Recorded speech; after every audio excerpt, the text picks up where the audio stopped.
Bonjour à tous et à toutes.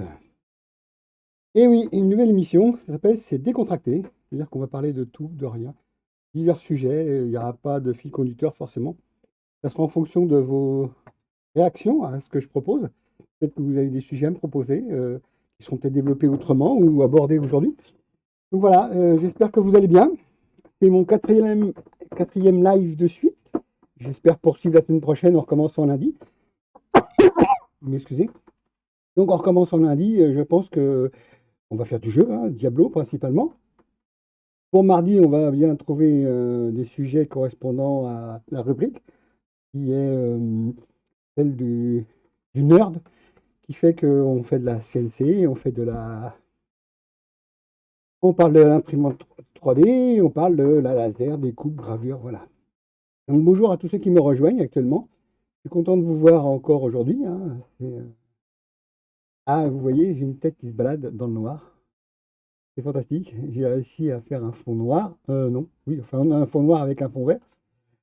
Fantastique. Et donc voilà, je suis un peu flottant, on va dire, dans l'image. C'est pas le principal. Le principal, c'est le sujet qu'on va aborder aujourd'hui et d'autres si vous en proposez, hein. Je suis complètement ouvert à la discussion puisque c'est marqué, c'est décontracté. Donc on parle de tout, de rien, de, de, de, de sujets que j'ai découverts dans la semaine, des envies que j'avais de vous proposer un sujet. Là, j'ai découvert une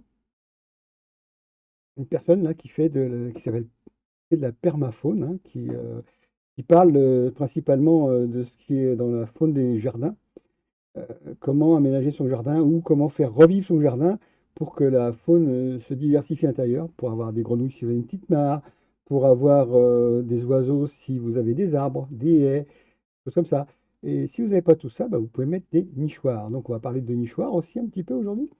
Ah, attention, apparemment, les nichoirs, il ne faut pas les créer soi-même forcément, ou alors il faut être bien avisé de comment les réaliser. Donc, on va voir comment réaliser un nichoir aussi, peut-être. Comment profiter de la nature et qu'elle s'installe chez vous, parce que vous avez un petit bout de terrain, vous avez quelque chose. Dites-vous que, il y a une personne un jour qui a, dans un documentaire, a pris une poignée d'humus dans sa main, en forêt, et il a dit, il y a autant de population dans ma main qu'il n'y a d'habitants sur Terre paraît aberrant, mais c'est avec toute la microfaune qui existe, les champignons, les bactéries, les choses comme ça, et ben, il avait sûrement raison, parce que s'il l'affirmait, c'est qu'il avait déjà quand même sa petite idée. Donc, du bruit autour de moi m'inquiète, bon, c'est normal. C'est normal, c'est Nido de Gouttière que vous avez probablement vu hier dans la vidéo. À côté de moi, là, c'est mon poêle que je surveille parce que je me dis qu'il ne faut pas qu'il s'éteigne. Je l'ai lancé il y a quelques heures. Il y a une heure et demie ou 2 heures, j'ai lancé. Et donc, j'ai pas envie qu'il s'éteigne. Et on voit les flammes s'activer et la caméra montre le rayonnement apparemment infrarouge parce qu'elle a des capteurs, enfin, elle a des LED infrarouges. Donc, on voit l'infrarouge apparemment qui donne quand même quelque chose d'assez intéressant à voir.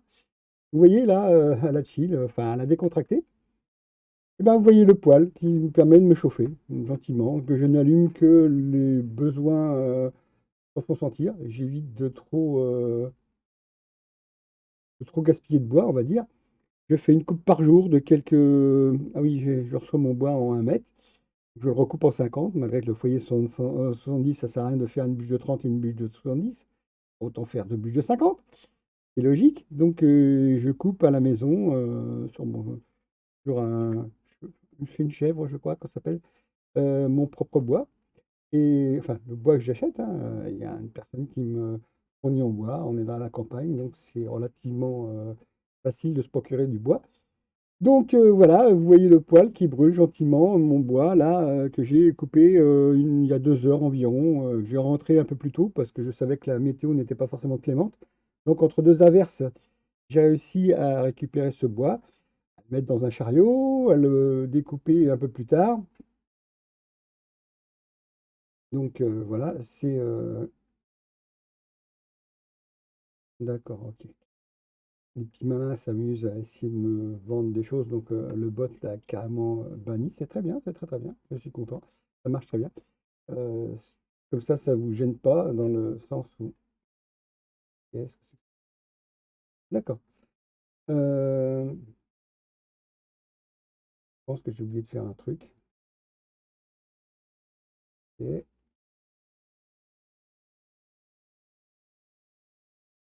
ouais, c'est pas comme ça qu'il faut que je fasse, c'est pas grave. Alors, je vais vérifier un truc quand même. Tu vois, c'est un petit détail. Ah,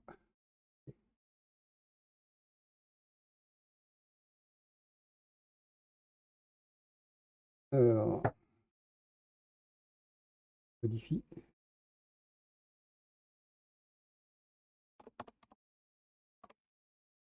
Voilà. Ok, c'est fait, c'est modifié. Il n'y aura plus de soucis. Voilà. Ok, donc je suis en direct. Ouais, un petit aparté, j'ai dû modifier le titre parce que c'est de la discussion. Oui. Ah mince, j'ai peut-être fait une modification. Non, c'est bien discussion. Non, c'est du blabla. Aujourd'hui, c'est décontracté. Voilà. Et je vais enlever cette partie-là parce qu'elle va me gêner. Voilà. Donc voilà, bienvenue.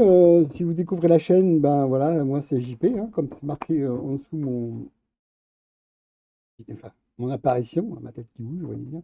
Donc moi c'est JP, et je suis à la campagne et j'ai beaucoup de temps à consacrer à ce que je suis en train de faire sur Twitch. Donc le lundi, on fait du jeu, principalement du Diablo. Le mardi, on prend les sujets qui correspondent à l'émission que j'ai créée au début, c'est-à-dire la CNC routeur, l'impression 3D, la découpe et la gravure laser. Le mercredi, c'est on prend un sujet et on en parle. Alors, on essaie de décortiquer un sujet dans un sens, dans un autre. Une chose que j'ai vue, une réaction politique, euh, quelque chose. Faut pas que j'oublie, mercredi prochain, j'ai un sujet très important. Euh, mais on en reparlera ce jour-là. Donc voilà. Donc aujourd'hui, on va parler d'un peu de tout et un peu de nature, parce que la nature, c'est ce qui nous fait, c'est ce qui était avant nous.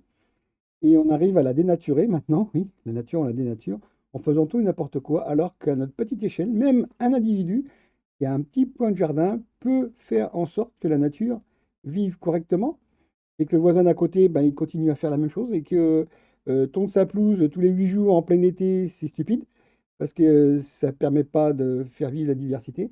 Laisser des hautes herbes, ça permet qu'il y ait des choses qui se mettent dedans et qui puissent en plus, ils font ces braves gens, ils font de la tonte et ils mettent dans une remorque et ils vont à la déchetterie. Or, la déchetterie, par chez moi, a décidé de faire que un certain nombre de mètres cubes par particulier soit accepté. Parce qu'après, au-delà, c'est débordé et ça ne sert à rien.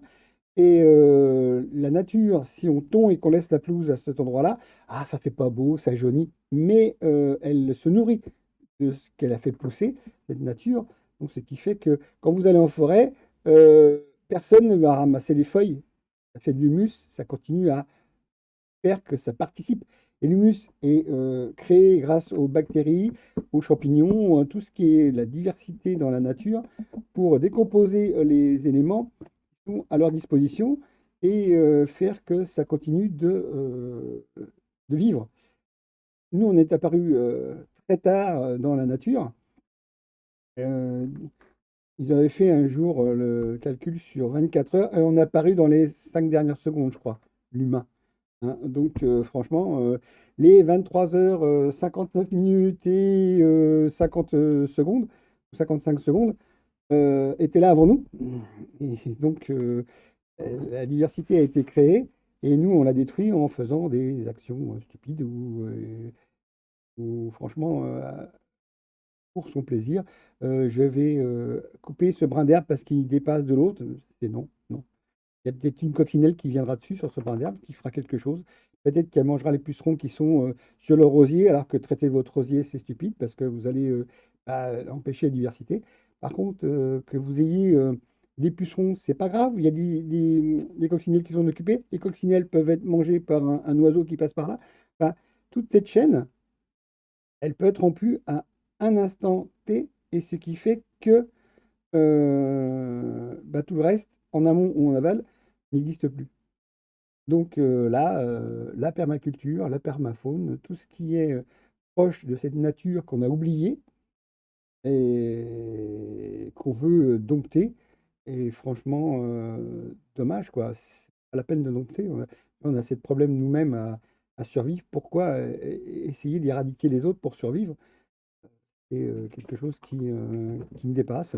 J'ai quelques mètres carrés à côté de chez moi, le long de mon mur. Je sens que je vais l'agrandir un peu parce que là, actuellement, je l'utilise pour mettre mon bois sur des palettes.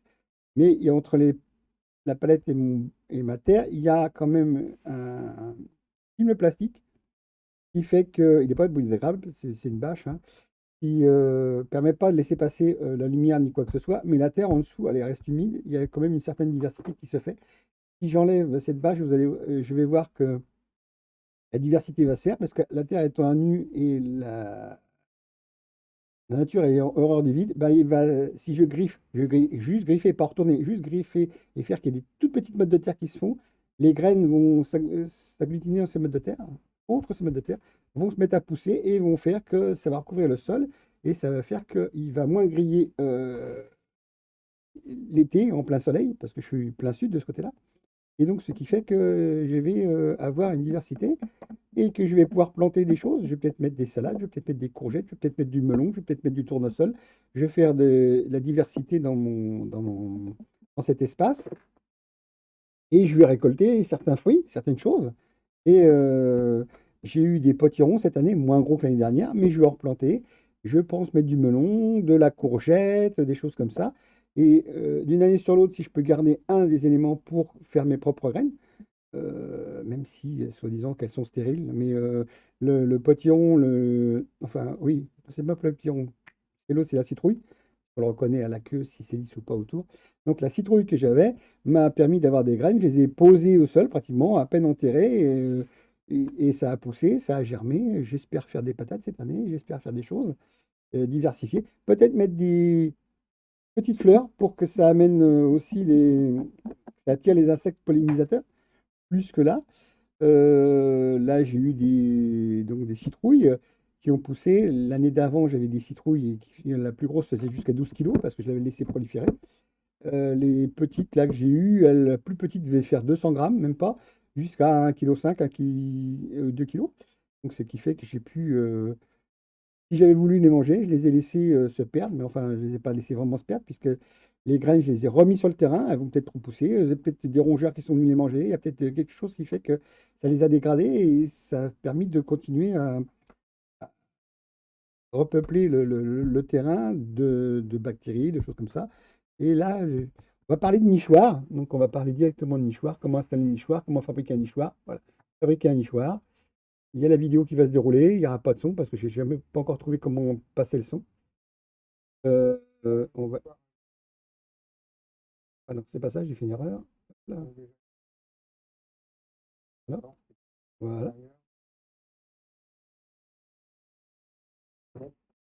Il nous explique comment créer un nichoir. Donc, quelques plaques de bois, comment les disposer, quelle grosseur de trou faut faire, parce que chaque espèce a besoin de rentrer dans ce nichoir, mais de ne pas être envahi par une autre espèce. Donc, c'est au millimètre près, hein, quand même. Donc, c'est très intéressant de voir comment on fait. Donc, je vais couper le son pour moi parce que ça me dérange un petit peu. Voilà, je ne peux pas vous parler. Excusez-moi. Donc, vous n'avez pas d'arbre, mais vous avez un dessous de toit ou vous avez un côté exposé sur votre maison où vous pouvez accrocher un nichoir. Vous plantez un piquet aussi, si vous voulez. Faites en sorte qu'aucun chat ne puisse accéder à ce nichoir. Donc, vous plantez un piquet à 2 mètres de haut minimum, qu'il ne puisse pas s'accrocher. Alors, si vous voulez éviter qu'il s'accroche, c'est simple. Il y a une méthode très simple. À un endroit de ce piquet, au dernier tiers, vous prenez un couvercle d'un seau, par exemple, et vous percez pour passer le piquet. Et comme le couvercle est assez souple, à un moment donné, le chat va vouloir s'accrocher et il va tomber. Il se fera pas mal. Si c'est 1,50 m de haut, vous inquiétez pas, un chat tombe toujours sur ses pattes. Donc vous faites en sorte qu'il ne puisse pas s'accrocher et continuer de monter sur ce piquet pour aller embêter les oiseaux. Donc c'est un des principes que j'ai déjà vu une fois comme ça. Faites en sorte qu'il arrive sur quelque chose de... Ou alors vous faites quelque chose de conique. C'est-à-dire que vous faites un entonnoir, mais que la partie qui s'évase va vers le haut. Donc il ne pourra pas s'agripper. Et faites en sorte que la partie haute soit aussi conique dans le sens, mais plus faible. c'est-à-dire qu'il ne puisse pas aller chercher et qu'il glisse. Vous avez déjà vu un kebab, comment ça se fait, hein? Eh ben, c'est pareil. Le haut avec une pente, le bas avec une pente plus importante, qui ne puisse pas monter et qui ne puisse pas aller chercher l'oiseau et qu'il ne puisse pas l'embêter. Apparemment, il donne des conseils, mais c'est bon pour l'instant. Si vous voulez voir les titres, je pense que non, j'ai enlevé. Mais vous trouverez hein, comment vous mettez nichoir pour oiseaux. Vous verrez comment les fabriquer, parce que c'est vous proposez. Comment les disposer, quel lieu les disposer, quels sont les trous à faire pour telle ou telle espèce. Tout ça, c'est très facilement abordable. Alors, attention, regardez plusieurs vidéos différentes hein, qui proposent des modèles différents et ne vous fiez pas forcément qu'à une seule vidéo, puisque la personne n'a pas forcément la science infuse, mais elle vous permettra de voir les différentes possibilités de créer votre nichoir. On va avancer un peu dans le sujet, hein. Voilà. Ah oui, oui, bien sûr, ne pas oublier de faire une pente pour que l'eau s'écoule. Faire un avant-toit, on va dire, mais c'est une maison pour oiseaux, donc faites en sorte de respecter une certaine architecture. Alors, il vous montre la méthode pour ne pas éclater le bois. Vous prenez votre clou, vous le retournez et vous tapez sur la pointe. Et là, votre bois ne va pas s'éclater. C'est physique apparemment. La pointe écarte le bois et fait que automatiquement le fil du bois va faire éclater, alors que là, si vous émoussez votre clou, c'est-à-dire que la pointe, vous l'arrondissez, en gros, vous l'émoussez, et ben le fil du bois ne va pas s'éclater et il va faire en sorte que ça va durer plus longtemps. Donc, plutôt qu'une vis, oui, c'est vrai que le clou est très intéressant. Voilà, la technique pour éviter d'éclater le bois, au moment où ça le transperce, émoussez votre clou. Donc, vous le mettez la tête contre la table, vous tapez un ou deux petits coups qui permettent de démousser cette pointe et vous ne fendrez pas votre bois. Je l'ai déjà vu dans un reportage. Voilà, donc, comment faire. Il y a aussi des hauteurs à respecter à l'intérieur pour que l'oisillon puisse sortir à un moment donné quand même aussi. Le trou doit être à une certaine hauteur. Comment c'est, le fond de votre nichoir est aussi important parce que l'oisillon, quand il va vouloir sortir, il faut qu'il puisse débattre et puisse remonter facilement jusqu'au ce trou pour pouvoir sortir après de votre nichoir. Ce n'est pas vous qui allez le faire sortir, puisque vous allez le perturber. Alors, n'oubliez pas, un oiseau au sol, ne le ramassez pas. C'est dommage de dire ça, mais ne le ramassez surtout pas, parce que vous allez déposer votre odeur dessus. Vous le remettez dans le lit et tout le nid est sacrifié. Parce que l'oiseau, le parent, va se rendre compte qu'il y a eu quelque chose qui s'est passé, va sentir votre odeur et il va abandonner la nichée. Il y a plusieurs oiseaux, vous condamnez toute la nichée. C'est dommage qu'il tombe au sol, mais un prédateur passera peut-être par là, ou un nettoyeur passera par là, le récupérera et le mangera. Et à ne surtout pas prendre un oiseau au sol et le remonter dans son nid. Vous condamnez la nichée. Il n'y a pas que lui qui sera condamné, il y a la nichée complète sera condamnée. Donc, si une espèce se met chez vous, eh ben, faites en sorte que si l'oiseau tombe au sol, c'est dommage pour lui, mais il n'y a que sa vie qui sera sacrifiée et non pas la vie de la nichée complète. Donc voilà, c'est un conseil que je vous donne, ne surtout jamais ramasser un oiseau. C'est dommage pour lui. Il a commis une erreur, enfin bon, c'est la nature, il a commis une erreur de croire qu'il était en sécurité où il est tombé, il n'a pas réussi à voler ou un autre incident, ou je sais pas, il était au bord du nid, quelque chose l'a fait tomber, et il ne pourra jamais remonter, mais laissez-le au sol. La nature se chargera de décomposer son cadavre et il fera le bonheur de, comme je vous le dis, des nettoyeurs, on va dire, parce qu'il y a des gens qui sont. Il y a des insectes et des nécrophages, des gens, non, des gens. Les nécrophages, c'est-à-dire qu'ils décomposent la matière organique et en font leur repas, hein. Il y a les fourmis qui passeront par là, il y a peut-être une corneille qui passera par là, qui verra cet oiseau au sol, qu'il mangera. Voilà, qui fera en sorte que ces nettoyeurs, les nécrophages, ce sont les nettoyeurs, ce sont les éboueurs de la nature. Ils sont là aussi pour ça. Il y a oui, bah, vous voyez, hein, fabriquer un potager vertical, la chaîne. Voilà, le jardineur, c'est drôle. Et donc, c'est pas de la promotion, c'est juste de l'information que je fais. Alors, comment fabriquer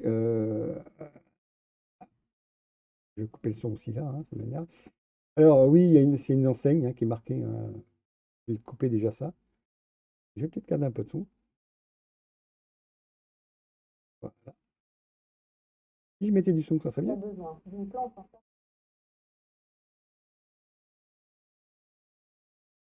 Mhm.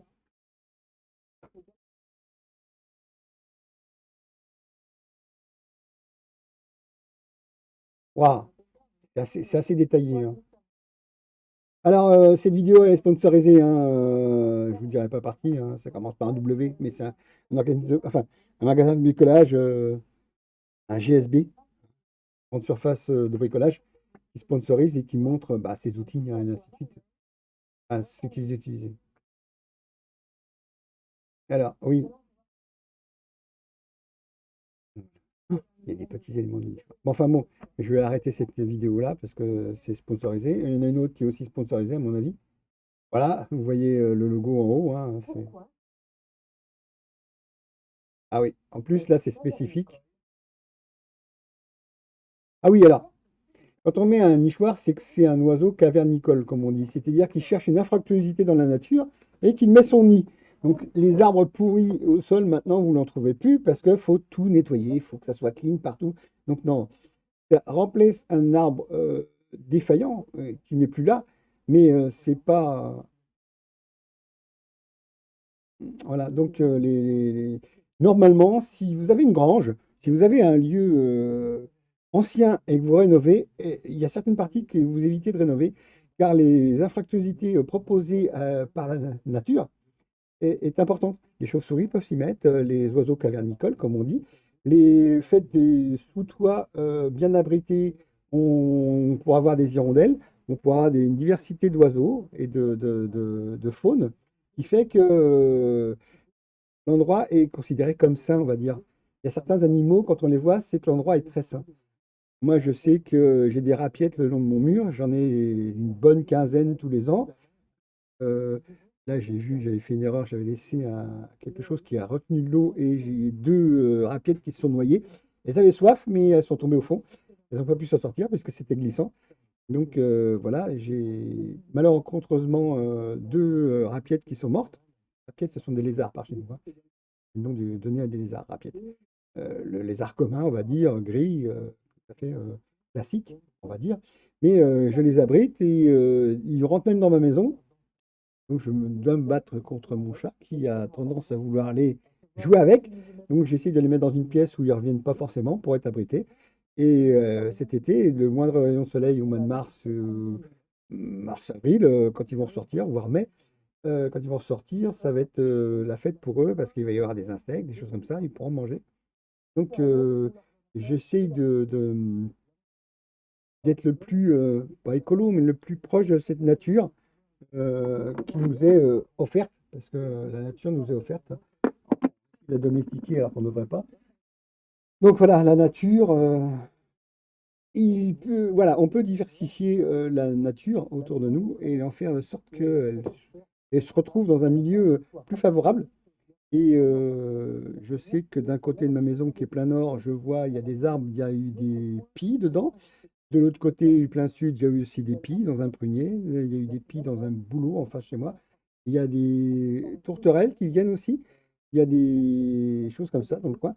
J'ai même photographié chez moi une sauterelle verte. La sauterelle verte, c'est extraordinaire, c'est pas souvent. J'ai photographié quoi d'autre? Une menthe religieuse. Une menthe religieuse. J'avais pas vu ça depuis très longtemps. Donc ça fait quand même 11 ans. C'est la 12e année que je suis installé où je suis. Je suis en bord de route d'un côté, plein nord, et de l'autre côté, c'est un passage commun, on va dire, puisqu'il y a plusieurs accès pour les maisons. Et j'ai réussi à obtenir du thym qui était en face dans la maison, qui j'ai enlevé le bitume. Et il s'est trouvé que la terre en dessous du bitume et les cailloux ont réussi à faire que ça s'est accroché, sachant que le thym est une plante assez spécifique qui aime bien la rocaille, les terres assez spéciales. Donc j'ai réussi à faire pousser ça. Enfin, ça a poussé tout seul. C'est pas que j'ai réussi à faire pousser, c'est que ça a poussé tout seul. Heureusement, parce que le thym qui était en face chez moi a été accaparé par une personne, mais je ne sais pas si ça s'adaptait chez eux.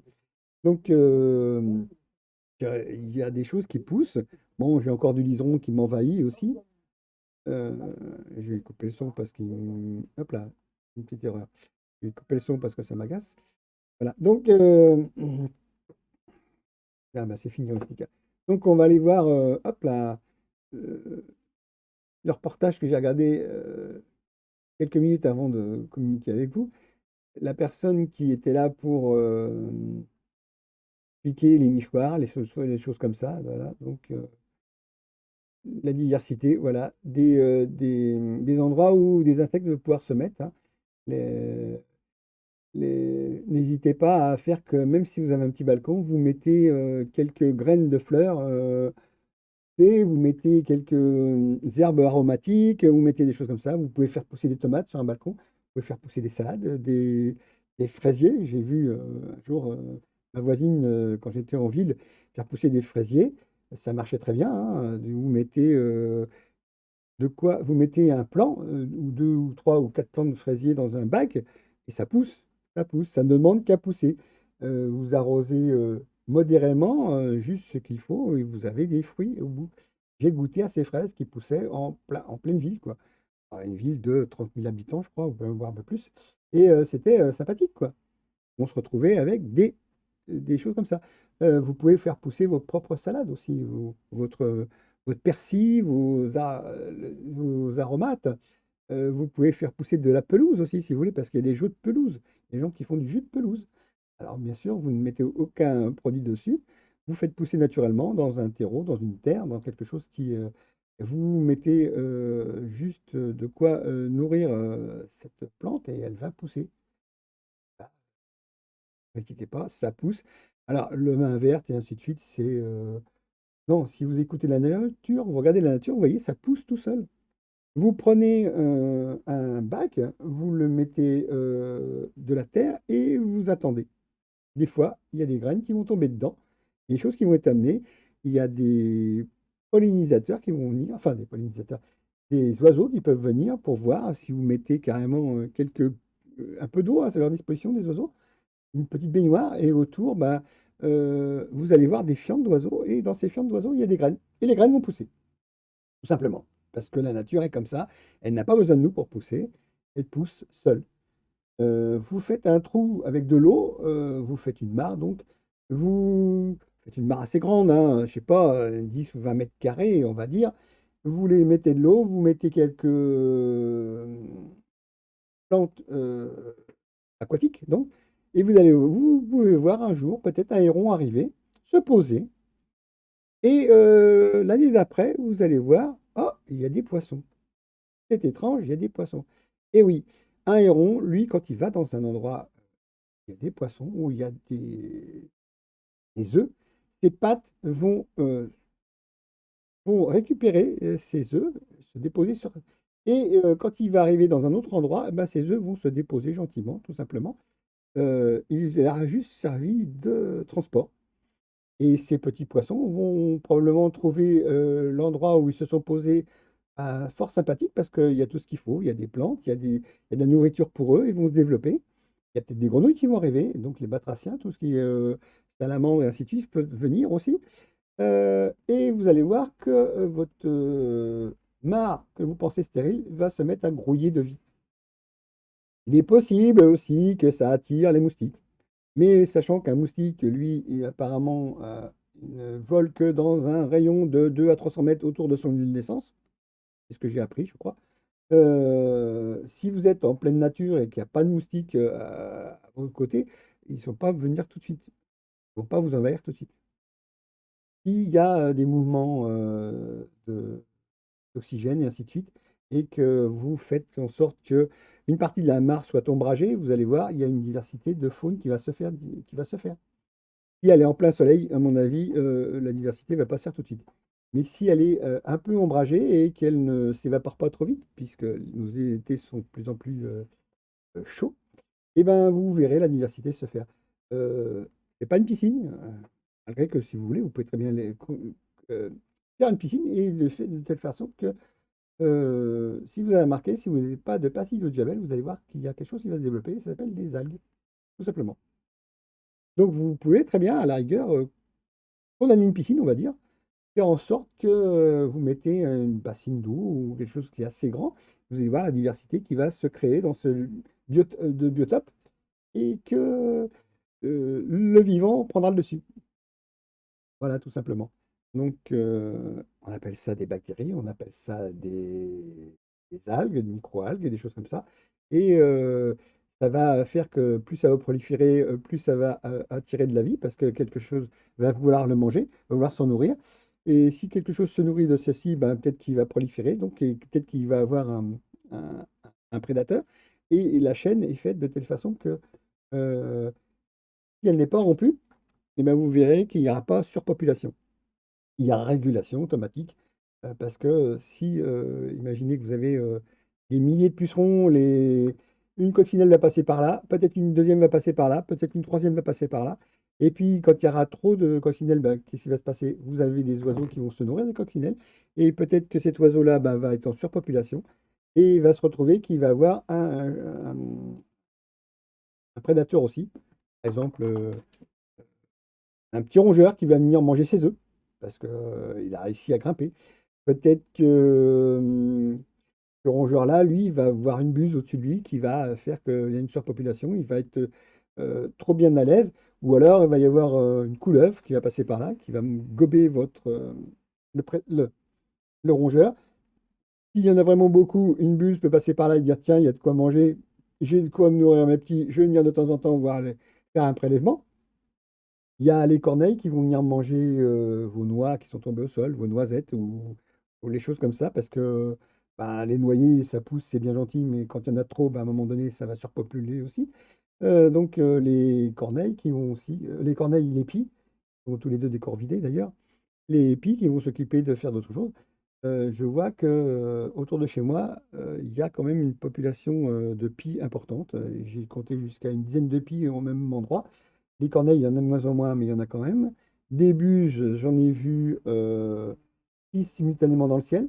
C'est très intéressant. C'est signe que le biotope est préservé parce qu'il y a du rongeur, il y a du serpent, il y a des choses comme ça pour qu'elles puissent se nourrir.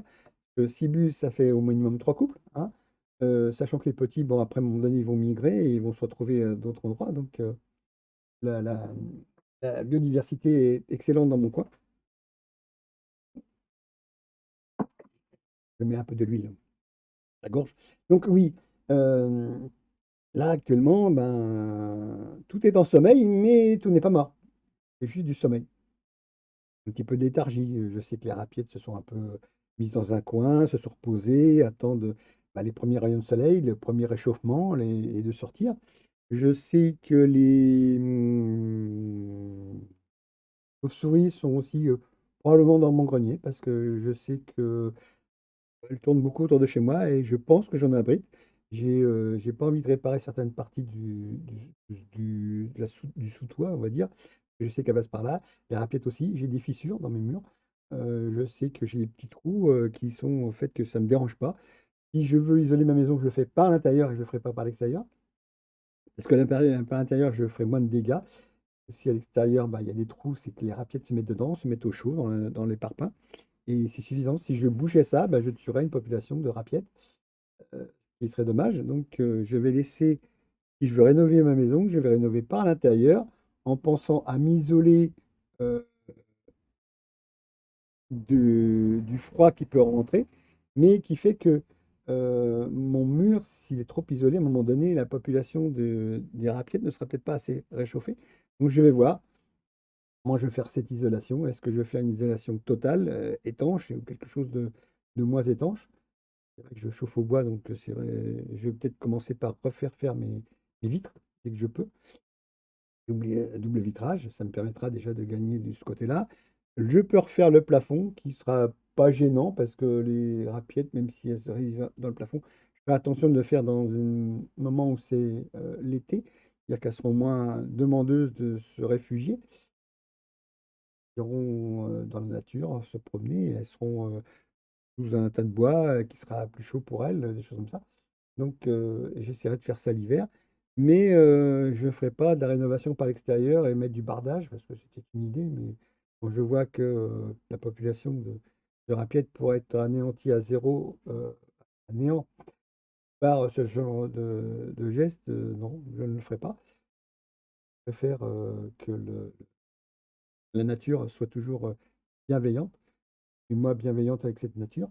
Je composte mes déchets, principalement l'été. L'hiver, j'en ai moins parce que je mange moins de légumes. Je suis, oui, ce qu'on appelle les légumes, mais sinon je mange des patates, je mange du riz, je mange des pâtes, et des produits pour certains raffinés, pour d'autres non. Et je mange de temps en temps de la viande. Je ne suis pas végétarien ou un végétalien ou un vegan, c'est le mot anglais d'ailleurs pour végétalien. Je ne suis pas un extrémiste, je préfère diversifier un peu ma nourriture. Et voilà, donc aujourd'hui, on parle d'un peu de tout, mais je parle surtout principalement de nature, qui fait que on est à partie intégrante, il ne faut pas l'oublier, et que actuellement des gens confinés ont voulu se retrouver à la campagne, mais sont arrivés avec leurs préjugés de parisiens ou d'urbains. Il y a pas de souci, mais il y a beaucoup d'urbains qui ont voulu se délocaliser, arrivent et se disent, voilà, je me mets dans un coin, mais ne vont pas forcément respecter la nature. Elles veulent un coin pour pouvoir sortir de la maison, mais si c'est que de l'herbe, par exemple, et qu'il faut tondre, ben, certains vont dire non, certains vont dire, ok, on va le faire, il ne faut surtout pas faire, et qui vont voilà, bitumer leur cours. Mais bon, dommage. Euh, je pense qu'il va falloir que ces néo-urbains deviennent des ruraux, hein, des nouveaux ruraux, mais qui soient respectueux de cette nature et qui ne disent pas je vais détruire et je vais m'imposer. Au contraire, c'est je vais m'intégrer et surtout en m'intégrant, je vais faire partie de ce paysage et non pas m'imposer au paysage. Je vais me fondre dans ce paysage. Il y a des références, hein. Actuellement, je suis une chaîne qui s'appelle L'Archipel avec Brian comme animateur de cette chaîne, sur YouTube principalement, hein, il fait du YouTube. Et donc, il y a eu un documentaire qui est passé récemment où il était intégré dedans, donc il l'a diffusé sur sa chaîne. Il y a beaucoup de retours à la nature, mais certains ne comprennent pas ce que c'est que la nature. Ils sont surtout en train de faire de vouloir euh, heu, de l'espace, mais pas forcément respecter cet espace parce qu'ils ont vécu le confinement dans un, 20 m² sur Paris. Bah oui, mais c'est un choix qu'ils avaient fait. C'était leur choix de vie. Maintenant, ils veulent revenir à la nature et se dire: «Moi, quand je serai confiné, mais je veux un petit peu pouvoir sortir, mettre le nez dehors». Oui, mais mettre le nez dehors, c'est pas forcément, déranger, l'endroit où on est arrivé et s'imposer et dire: «Voilà, je suis égoïste et je veux, absolument m'imposer à cette nature. Non, c'est la nature qui doit s'imposer à nous et non pas le contraire. Simplement, la nature était là avant nous et elle sera là après nous, bien après nous, à mon avis, parce que le jour où la Terre va se réveiller et faire que la population humaine soit réduite à pratiquement néant, euh, elle reprendra le pouvoir, hein. Il y a eu une expérience malheureuse qui s'est faite à Tchernobyl il y a 30 ans, voire un peu plus, et la nature a repris le dessus. Tout est craqué, tout le béton a été craqué, toute la nature a été craquée. Les animaux ne sont pas difformes, ils ne sont pas, comme on l'espérait, difformes.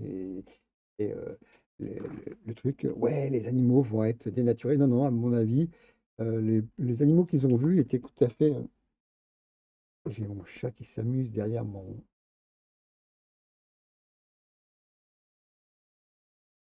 Et c'est un amusement de passer derrière le fond vert, et, parce qu'il ne touche pas, il touche le sol, malgré qu'il fasse que 2,50 m et que j'ai un plafond de 3 m.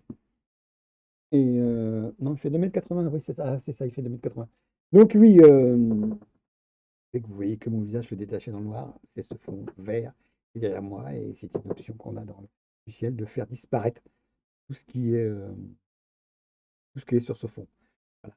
On peut imposer une image, si on veut, derrière soi, grâce au fait qu'on a un fond vert. Euh, donc oui, la nature, elle était là avant nous, elle sera là après nous, et je pense que la détruire et la domestiquer est une erreur. Tout ça au nom du profit, par exemple. creuser des mines de cuivre. On va faire des endroits immenses, des fermes de lithium, on va dire, hein. On va faire des choses comme ça. Pourquoi? Pour avoir son téléphone portable. Alors, je dis pas que j'en ai pas eu, j'en ai encore un, hein, mais le problème, c'est que ces téléphones, maintenant, ils sont verrouillés à cause de la batterie. On ne peut pas les ouvrir et changer la batterie. Donc, le jour où je changerai, c'est que ma batterie sera vraiment très défaillante. Sinon, ben, je me contenterai de ce que j'ai. C'est vrai que j'en ai eu quelques-uns dans ma vie, mais j'ai eu quelques voitures, j'ai eu quelques motos, et je me rends compte que garder le plus longtemps possible un véhicule, par exemple, sans subir cette loi de comme quoi, ah, il pollue trop. Non, non, un véhicule qui est déjà en circulation polluera pas plus qu'un véhicule neuf qui a été créé à partir de zéro. Même si les normes sont arrivées pour dire, voilà, votre poids d'échappement sera plus, plus étrangleur de votre moteur. Donc, on fait des moteurs plus gros pour pouvoir avoir les mêmes puissances, pour contenter le fait qu'il faut rouler pourtant à 80, 90 ou 130, 110 ou 130 sur les autoroutes, hein. Parce que des fois, on fait rouler à 90 sur une deux voies parce qu'il y a un problème technique qui ne veut pas être résolu parce qu'il y a eu des accidents. Donc, on fait quoi? Eh ben, on vous fait baisser votre vitesse de 110 à 90, donc de 20 km/h, parce que l'infrastructure, ben, on n'a pas pensé à la modifier, on a pensé à ce que les gens étaient coupables d'avoir des accidents. Donc, on les infantilise et on vous fait passer à 90 dans des endroits où ils sont dangereux d'avoir, et où c'est dangereux parce que le bitume n'est pas adapté à la situation, tout simplement. Donc, on vous fait rouler à 110 à des endroits, bon, pendant 25 km alors que c'est en pleine nature et que vous pourriez continuer à rouler à 130. Bon, vous perdez un peu de temps, pas trop de temps, mais vous en perdez un peu. Mais franchement, moins votre voiture va se trouver longtemps à un endroit, moins il va polluer. Parce que le fait de faire stationner les voitures, comme dans les bouchons par exemple, tout s'accumule. Les gaz des voitures s'accumulent. S'il y a un courant naturel, c'est-à-dire plus la voiture va aller vite, plus elle va dissiper cette pollution, elle va l'écarter au fur et à mesure autour de soi, enfin, d'elle, je veux dire. La nature va l'air de rien, la nature bénéficie d'une certaine forme de pollution, c'est le carbone, le CO2, tel qu'il est produit par nos voitures apparemment, hein, les arbres s'en délectent. Donc ceux qui sont autour des autoroutes, en général, sont en bonne santé. Et si, au-delà des autoroutes, ça pouvait faire qu'il y ait des arbres qui soient replantés dans les champs, enfin dans les endroits où ça pourrait piéger ce carbone, pourquoi pas? Ce n'est pas la solution, c'est une des solutions de replanter des arbres. Ça fait partie du processus. Et un arbre planté à un endroit isolé, ça ne fait rien. 100, 200, 1000 arbres plantés dans un endroit qui n'est plus fertile va se retrouver à être fertile parce qu'il va capturer déjà le carbone qui est dans l'air et aussi le fait qu'il va réattirer la pluie, les nuages, car les forêts permettent de faire que l'eau en l'air soit aussi capturée par ces et refertilise le sol. Et là, actuellement, j'ai vu vite fait une image comme quoi l'Afrique, la ceinture du milieu de l'Afrique replante de plus en plus d'arbres pour faire reculer le désert, parce que plus il y aura d'arbres, plus il y aura d'humidité, plus il y a d'humidité, moins il y aura de chaleur autour. Et donc la chaleur étant le résultat de désert, le désert étant le résultat de la chaleur, il suffit de faire reculer cette partie-là et de replanter apparemment des centaines, voire des millions d'arbres. Et en plus, ça donnera apparemment du travail aux gens qui seront là pour planter parce qu'on va les rémunérer aussi, même si c'est pas énormément, si c'est un arbre coûte 3 centimes de dollars ou 30 centimes de dollars et qu'on donne 10 centimes de dollars à chaque personne, elle va le replanter volontiers si elle voit l'intérêt de replanter, si elle en tire un bénéfice. Et ensuite, on lui plante des arbres, mais qui ne sont pas forcément que des arbres pour faire que du bois. Si on lui plante des arbres qui permettent de se nourrir. Il y a, suivant le lieu, il y a des populations qui ont besoin de se nourrir aussi. Donc, si on plante des arbres qui donnent des fruits qui correspondent à, je sais pas, on va planter des citronniers, des orangers, on va planter des arbres qui donnent des fruits qui font que la population pourra se nourrir et ne sera pas obligée de partir en ville ou d'aller consommer des choses qui viennent de l'autre bout de la planète, tant mieux. Tant mieux. Repeupler un endroit d'arbres par rapport à la population et ses besoins, c'est excellent. La nature, il faut la diversifier, mais aussi s'en servir si on peut pour faire en sorte que les populations qui sont autochtones puissent continuer à se nourrir sans avoir besoin d'importer, je sais pas, des boissons de ceci, des boissons de cela, qui sont produites par des entités qui veulent de plus en plus d'argent pour faire quoi? Pour rien, puisque un milliardaire, ça sert à quoi qu'il ait tout ce milliard? Bah, à rien, parce qu'il ne mangera que 3 ou 4 repas par jour, alors que la population autochtone, si elle ne peut pas manger un repas par jour, elle va décliner. Donc, ce qui fait que à quoi sert la richesse? À rien. Il faut un minimum pour vivre. Et à quoi sert d'avoir une fortune comme Monsieur Jeff Bezos, comme Monsieur Elon Musk? Alors oui, il investit une partie de cet argent, enfin une partie de l'argent de ces sociétés, parce que c'est les sociétés qui ont l'argent plus que lui aussi, malgré qu'il ait une fortune qu'il pèse tant, dans son compte en banque, il n'aura pas cette somme-là. Mais enfin, bon, le fait que la- la- l'argent, la valeur de cet argent soit répartie dans des sociétés et dans des comptes en banque, alors que les autres sont là à tirer la langue et pour avoir 500 balles tous les mois, on doit vous embêter 3 4 heures par mois et vous dire allez, il faut aller bosser parce qu'il faut rapporter rien. Je ne rapporte rien, mais je ne coûte pas moins, je ne coûte pas plus cher qu'une personne qui travaille et qui va se faire.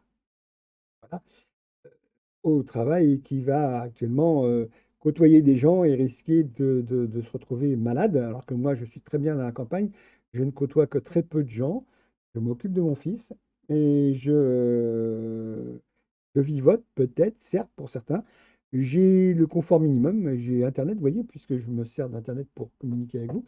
J'ai donc Internet et j'ai le minimum. J'avais une télé que je ne regardais pas, alors je l'ai recyclée. Tout simplement, je l'utilise pour mettre à mon ordinateur et là, je peux superviser ce que je suis en train de vous dire, ce que je suis en train de faire. Je me permets d'utiliser cet écran-là pour bah, diversifier mes besoins. Et un grand écran, même s'il peut sembler énorme, de télévision, est aussi bien que d'avoir deux ou trois écrans d'ordinateur l'un à côté de l'autre pour faire la même fonction. Voilà, donc j'ai recyclé ma télé en faisant du streaming grâce à ça aussi. J'avais déjà commencé avec 2 écrans, mais bon, pourquoi pas? J'en ai un qui est tombé en panne, donc j'ai dû le faire réparer et pendant ce temps-là, j'avais plus qu'un seul écran. Je me trouvais à l'étroit puisque j'ai un grand écran qui me permet d'en avoir la valeur de 4 simultanément. J'ai pas besoin d'allumer, plus d'écrans, j'en ai qu'un seul. Donc, voilà, il suffit d'optimiser ce que l'on a et pas forcément d'aller chercher, plus pour en faire quoi? Pour en cumuler, et dire: «Voilà, j'ai acheté telle chose». Oui, non, mais cet écran-là m'avait été offert, pour une occasion, donc je recycle cet écran-là puisque je ne consulte plus la télé. Je vois plus l'intérêt de consulter la télé, si j'ai besoin, j'ai toujours, l'abonnement à Netflix ou pire ou un abonnement à Amazon ou un abonnement comme ça et je peux le voir sur cet écran sans passer par un opérateur autre que, bah, ma box puisque je l'ai relié, par internet, sur mon ordinateur. Donc sur l'ordinateur, je regarde ce que je veux, donc plus besoin de télé. Donc voilà, je peux simultanément en plus avoir la valeur de 4 écrans ordinaires sur cette télé. C'est un grand format. Et donc, j'ai recyclé un appareil que j'avais et j'ai pas eu besoin d'acheter d'autres appareils qui font que bah, j'ai consommé. Voilà. Donc,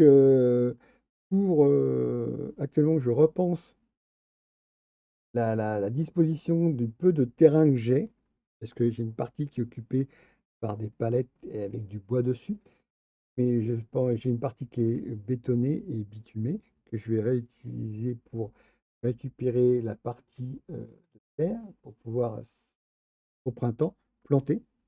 Et avoir de plus en plus de choses et peut-être une faune, une flore différente qui me permettent de faire que la diversité va se réinstaller parce qu'elle est déjà une partie est déjà présente, mais que le reste va se réinstaller, dans cette partie que je n'ai pas utilisée actuellement en tant que telle. Peut-être que ça va déranger, certaines, faunes, certaines choses, mais je pense qu'elle va se déplacer et qu'elle va arriver, un endroit où j'aurais déplacé les choses qui permettaient de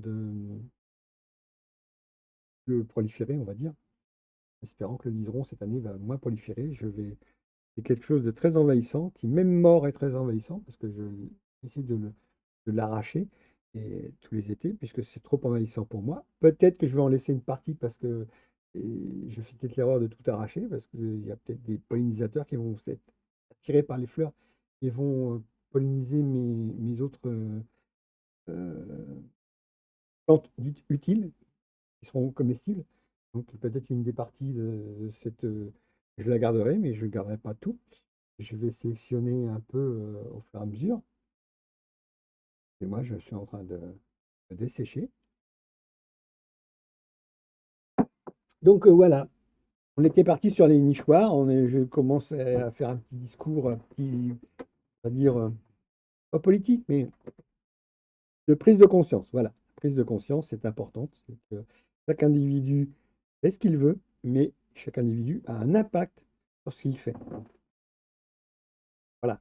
Si chaque individu qui a un terrain ne met plus de pesticides, aucun pesticide, et se fait confiance à la nature, eh bien, il va avoir des diversités proposées à lui, et ce jardin va continuer à vivre et à végéter, parce qu'il y a des végétaux, donc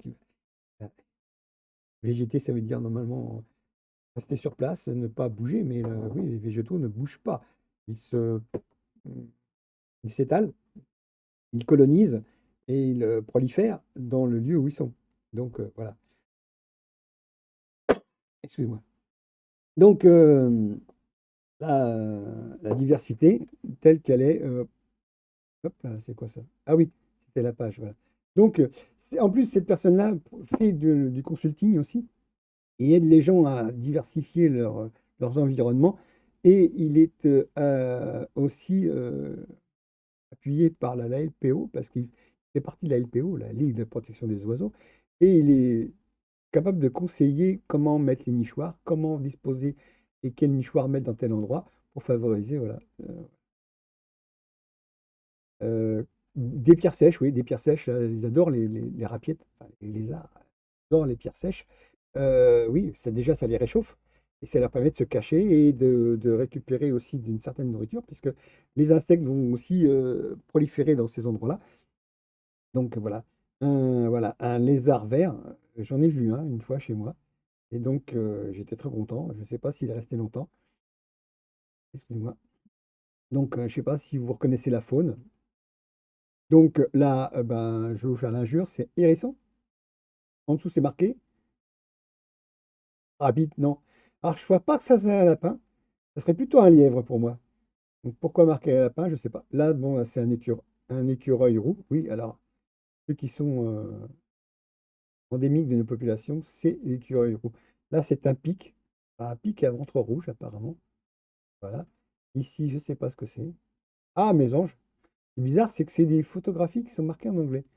Lézard vert femelle, bon, bah, d'accord. Là, voilà, il n'y a pas de nom. Apparemment, les photos ont été prises sûrement à des endroits divers et le nom n'a pas été correctement corrigé. C'est dommage, voilà. Donc, oui, frog, oui, oui, une grenouille verte, alors peut-être une rainette. Donc, ça, c'est un nichoir, hein. Quelques papillons, une mésange, je crois. Voilà. Une- Voilà. Apparemment, apparemment, ce monsieur, je ne sais pas s'il il a les droits de ce qu'il fait, parce qu'il propose des images qui sont tirés de l'anglais, alors qu'il devrait. Et je ne suis pas sûr qu'il ait édité les images. Voilà. Je ne sais pas s'il propose des images. Bon, c'est à lui de voir, hein. Nichoir, bonne femme. D'accord. Ah, il dit quoi? 24 novembre 2020. D'accord. Ok. Là, vous avez reconnu, c'est un renard avec un double D. Très bien. Je constate, hein, c'est pas un jugement, je constate. Alors, ça s'appelle un blaireau, excusez-moi, c'est pas un bac d'air, hein, ou un bac d'air, je sais pas enfin, donc voilà. Je sais pas s'il a trop. Voilà. Donc apparemment, oh là, il a l'air d'être assez capé, ce monsieur. Je ne jugerai pas, je ne sais pas, je l'ai pas côtoyé. Donc voilà, il marque toujours la galerie de ces. Donc voilà. On peut faire que, oui, on peut favoriser. Alors, les abeilles sauvages peuvent être favorisées par certains endroits. On va enlever cette image parce que franchement. Alors, comment faire une cabane à oiseaux? Bah tiens, pourquoi pas? On va aller à la suite, hein. Le sujet décontracté que. Ah, alors, les boules de graisse. Il n'est pas forcément conseillé de mettre des boules de graisse. Il est conseillé de mettre le plus proche de la nature, c'est-à-dire des graines de tournesol. D'après ce monsieur, hein, il est, voilà, il faut tracer beaucoup de choses avant de. Alors, il faut prendre du bois naturel, non pas reconstitué, apparemment. Oui, parce qu'il y a des phtalates, donc c'est pas évident que les phtalates ne gênent pas les oiseaux. Euh, donc du bois dit naturel, d'une certaine épaisseur, pour pas que ça soit trop lourd aussi. Euh, voilà. Alors avec une pente ou deux pentes, hein, ça dépend.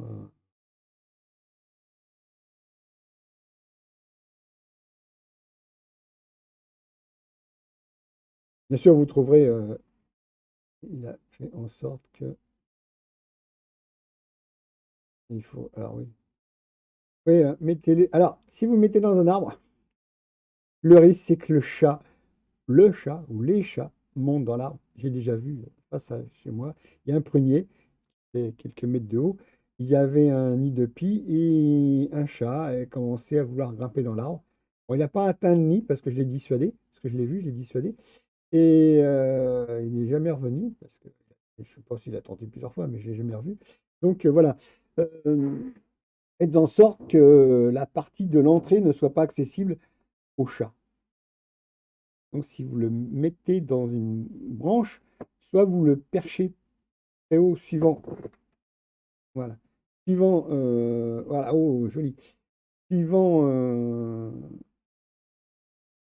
l'orientation que vous souhaitez, ne mettez pas l'entrée de ce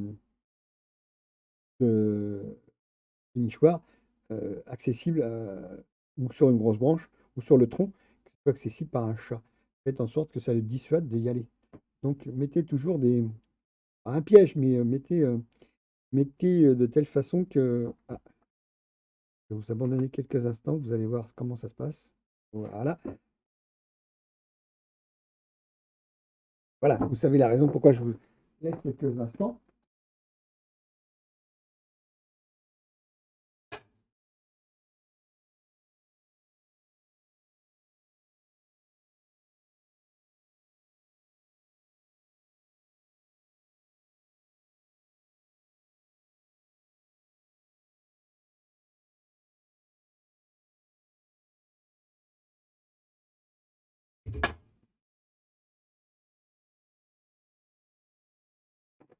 Et vous m'avez probablement vu enfourner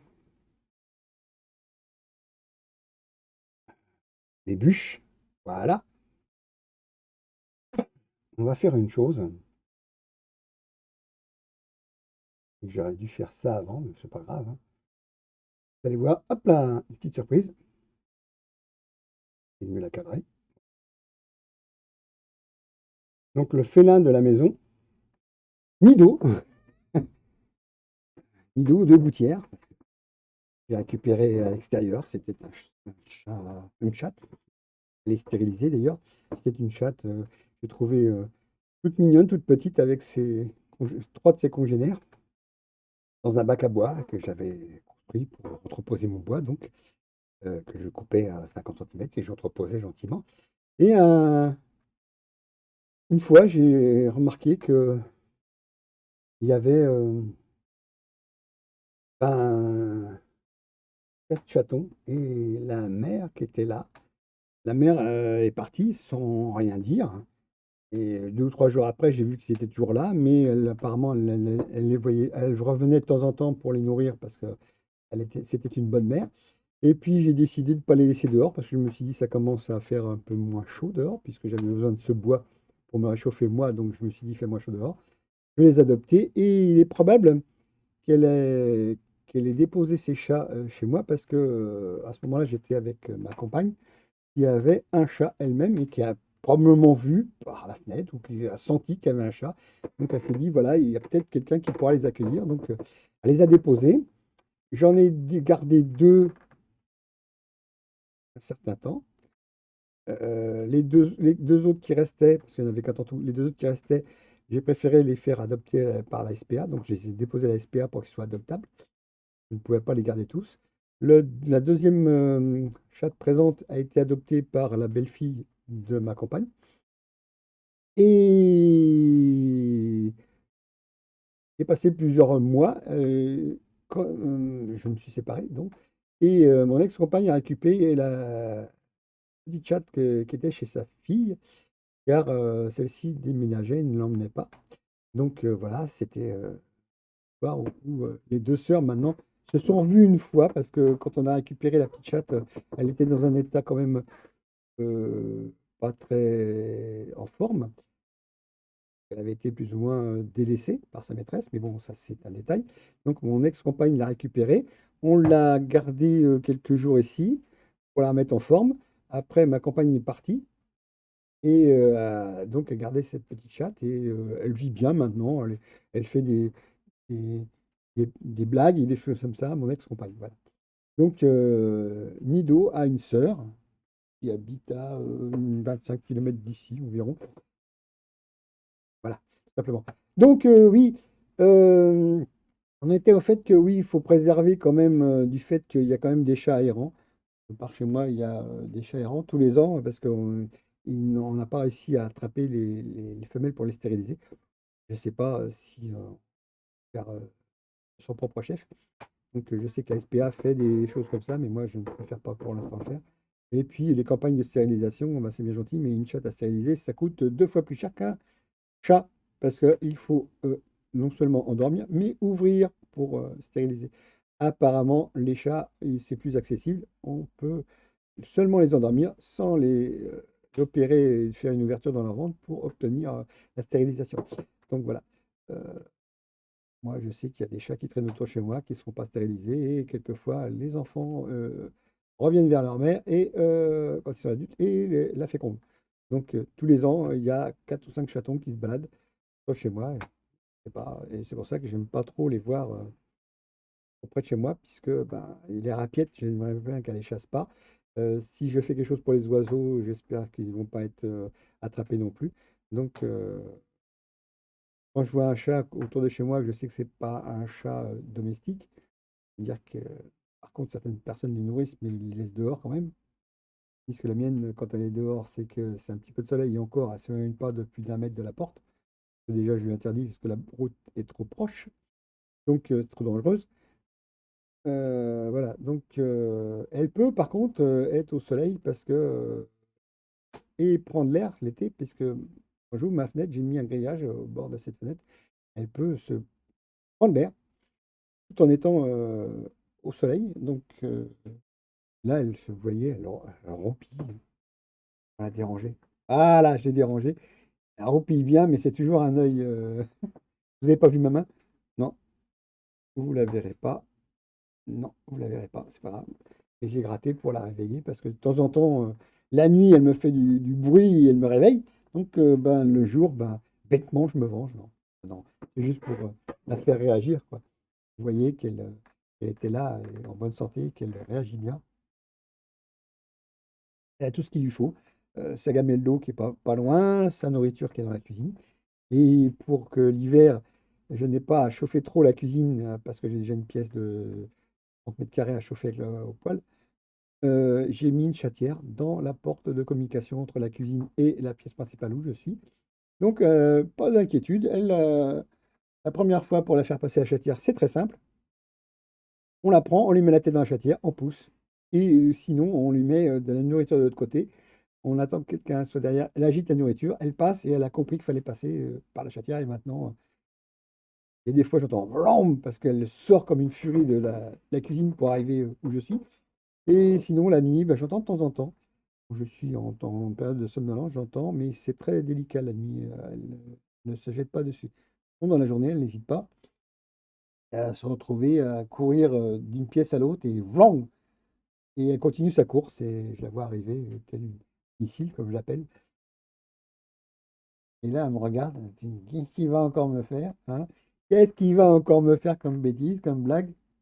Allez, on va laisser parler et on va se reposer à nouveau. Une boule de poil là qui.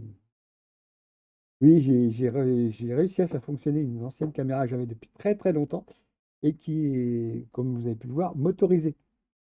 La caméra est motorisée, ce qui veut dire que je peux aller à des endroits prédéfinis en plus. Il y a 15 endroits prédéfinis et je peux vous envoyer, tenez, la nature. Je vais vous montrer un petit bout de nature. Hop, vous allez voir, ça va aller très très vite. Hop là. Et voilà. Alors, juste, il y a deux, trois arbres que vous pouvez voir.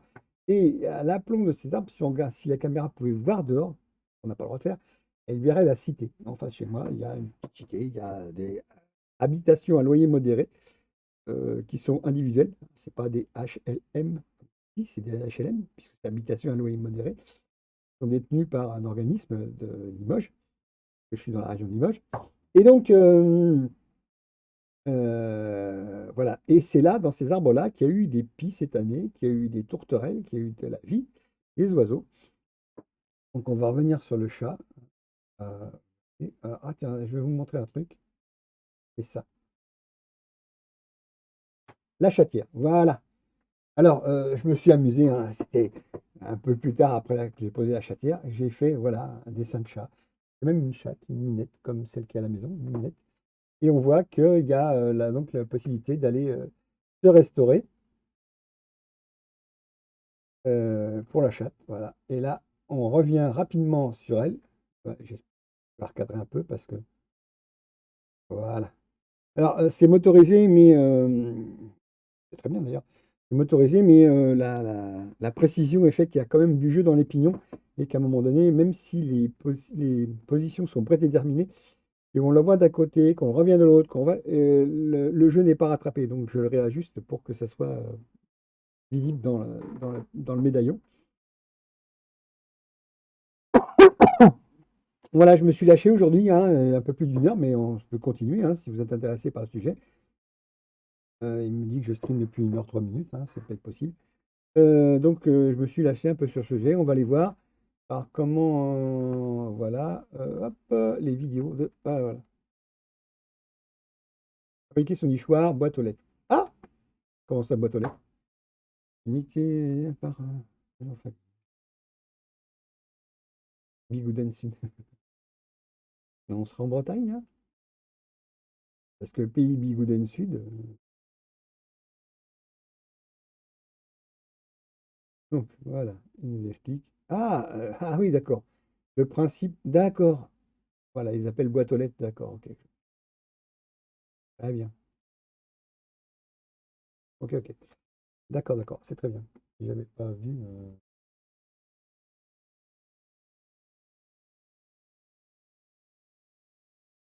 Donc, il va nous expliquer comment faire une. Voilà, hop. Alors, oui, c'est vrai que vous pouvez. Alors, vous pouvez bien sûr euh, faire en sorte de faire participer vos enfants en plus. C'est très intéressant de voir que vous lui dites que certaines espèces pourront être observables à distance, bien sûr, avec une bonne paire de jumelles, hein, une paire de jumelles qui grossit 10 fois, c'est largement suffisant, ou même 5 fois. De leur chambre, par exemple, ils pourraient voir le balai des mésanges qui, chaque jour, va nourrir ses petits pendant la période de couvaison, quoi. Et voilà.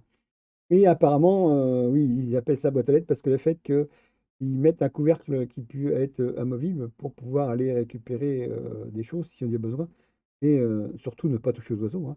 Mais au pire, si vous voulez être curieux, mettez une petite webcam, hein, pourquoi pas, hein. Quand on voit dans les reportages comment c'est filmé, c'est fait que le nichoir a une vitre derrière. On voit toute la vie qui se passe. Et d'accord, il ne met pas de métal, il met des sangles agrafées, pourquoi pas, hein, technique aussi. Ça fait que ça ne rouillera pas, hein. Vous n'êtes pas obligé de mettre des charnières en inox dans ces cas-là, ou galvanisées. Et il a. Oui, pourquoi? Ah, d'accord. Ah oui, pour éviter que le couvercle ne se soulève, ouais, il a mis un piton. Donc, ce qui fait que. Ouais, ouais, bien sûr, oui, il ne faut pas surtout pas. Alors, oui, comme je disais, suivant l'oiseau qui doit rentrer dedans, le trou est calibré en fonction de la nature de l'oiseau que vous souhaitez qu'il vienne dedans. Et que un oiseau concurrent de celui-ci que vous souhaitez ne puisse pas rentrer forcément. Donc, ce qui fait que vous allez pouvoir sélectionner le type de. Voilà. Il vous met les diamètres. Alors, bien sûr, c'est c'est entre 28 et 32, je crois, pour certaines mésanges charbonnières. Pour une mésange bleue, c'est entre 20 et 25 millimètres. Donc, ça sélectionne, le type de trou que vous allez faire, sélectionne l'oiseau que vous aurez dans ce nichoir. Voilà. Bien sûr, il a fait le trou après avoir posé son morceau de bois, alors qu'il aurait pu le faire avant pour. D'accord, il va mettre ce qu'on appelle les cavaliers en janvier ou à la fin de l'été. D'accord. Oui, mais c'est un nichoir, donc il va y avoir. Ah, blague à part. Euh, Comment dort un oiseau? Bien sur une branche. Le nichoir n'est juste là que pour accueillir la couvée. Après, l'oiseau, une fois qu'il a fini de couver et de nourrir, eh ben, le reste du temps, il ne fait pas de nid. Il va juste se poser sur une branche. Voilà, tout simplement. Et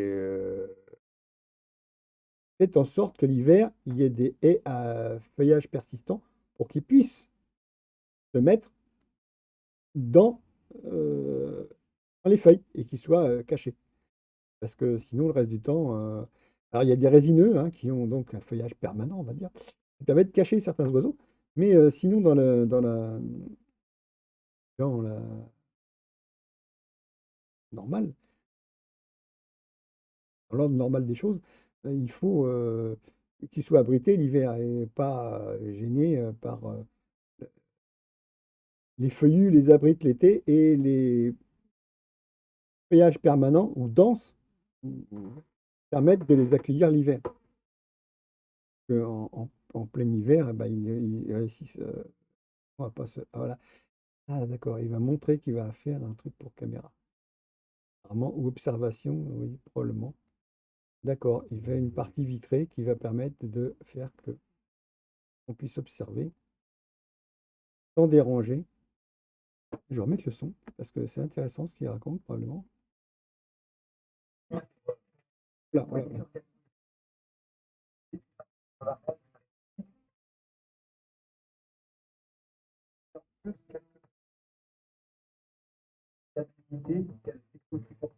Ah, d'accord. Pourquoi il fait un trou? Ouais, d'accord. Contre l'humidité, d'accord.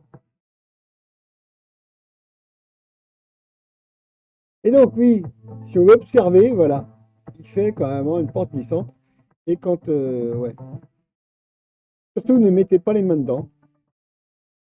Ne faites, faites qu'en aucun cas votre odeur corporelle ne rentre dans le lit parce que vous condamnez la nichée.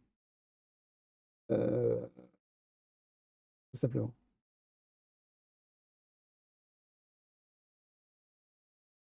Et si vous aimez la nature, ben c'est simple, renseignez-vous, regardez, observez. Et c'est surtout l'observation qui fait que vous allez pouvoir euh,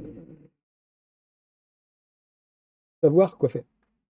Si vous voulez abriter telle espèce ou telle espèce, faites que regardez si cette espèce se trouve à proximité ou est passée chez vous pour X raison.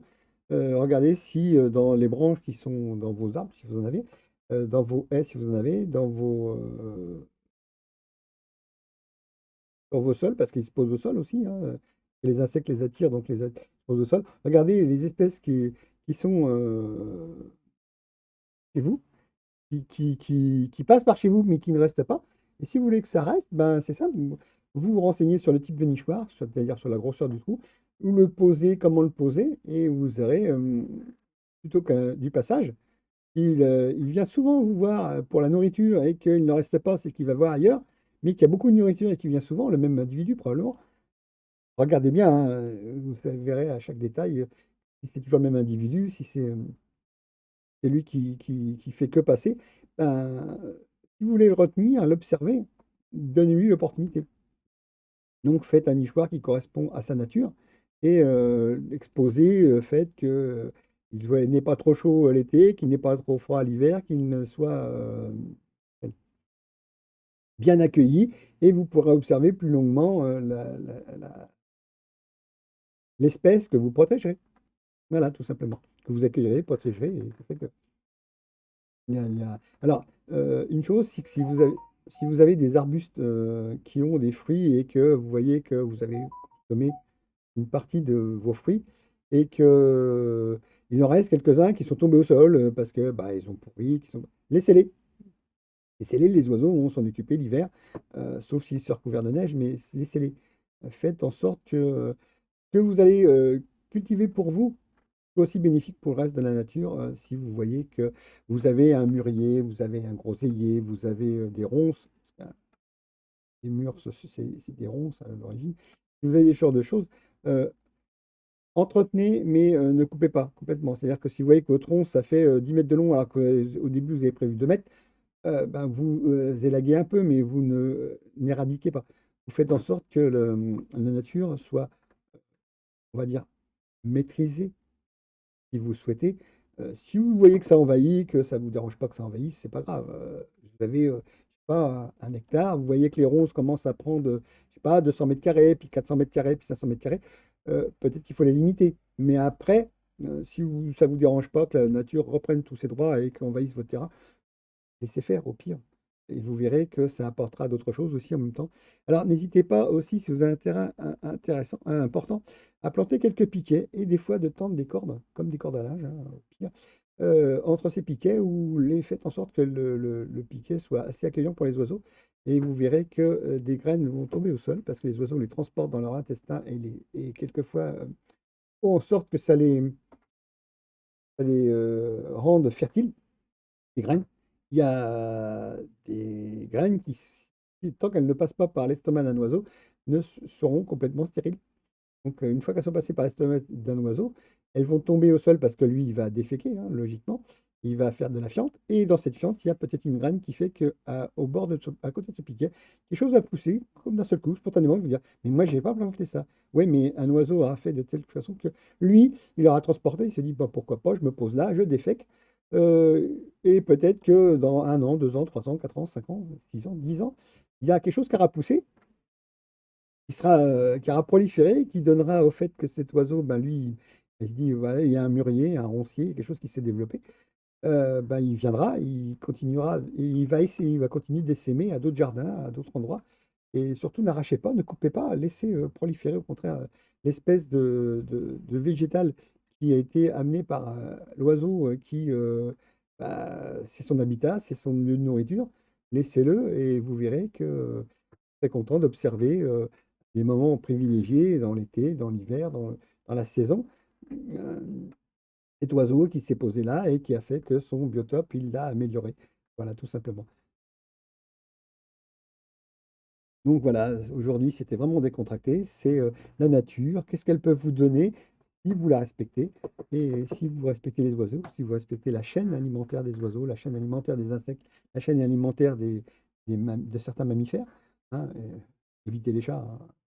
Mammifère domestique depuis plus de 4000 ans. Hem, donc et évitez les chiens aussi, ne laissez pas courir vos chiens dans vos jardins qui peuvent effrayer les oiseaux. Moi, j'ai pas de chien, je ne souhaite pas de chien. Mes parents ont eu des chiens, et principalement pour la chasse, mais bon, ça c'est un autre sujet. Ne laissez pas forcément des animaux, interférer avec d'autres, mais faites en sorte que la nature reprenne, ses droits et continue de proliférer chez vous, tout en étant, la nature peut être invasive, mais si vous la respectez et que vous, faites en sorte qu'elle, soit pas domestiquée, mais qu'elle soit régulée, vous verrez les bénéfices que vous en tirez. Donc, faites l'expérience et vous prenez un bac, ou un seau ou quelque chose que vous coupez à une certaine hauteur, vous mettez de la terre dedans. Alors, si vous mettez un seau, faites, quelques trous au fond de ce seau pour drainer l'eau qui sera en surplus, c'est-à-dire qu'elle retombe à la nature, sinon ça va pourrir à l'intérieur, ça va faire en sorte que ça ne va pas s'enraciner. Laissez la terre comme ça dessus, mettez-le là actuellement, faites-le là maintenant actuellement, et vous verrez qu'au printemps, il y a des choses qui vont s'enraciner dedans. À l'été, vous avez la surprise de voir peut-être quelques fleurs différentes. Alors, il y a peut-être des pissenlits, il y a peut-être, je sais pas moi, des graines de... Oh, pardon.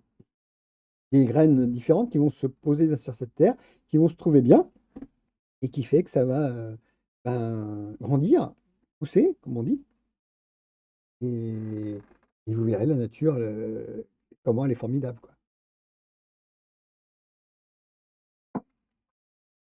Et laissez entre vos plates-bandes l'herbe naturelle pousser, parce qu'elle retiendra l'humidité. À force de désherber, c'est bien gentil, mais l'humidité ne sera pas, oui, l'eau ne sera pas retenue.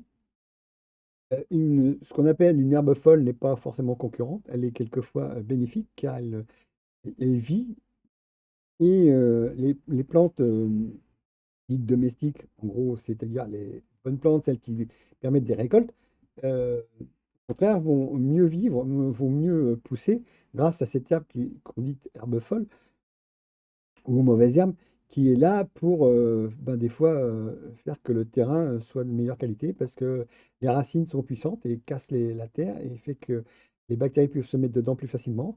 Le ver de terre pourra passer, que la diversité pourra se faire.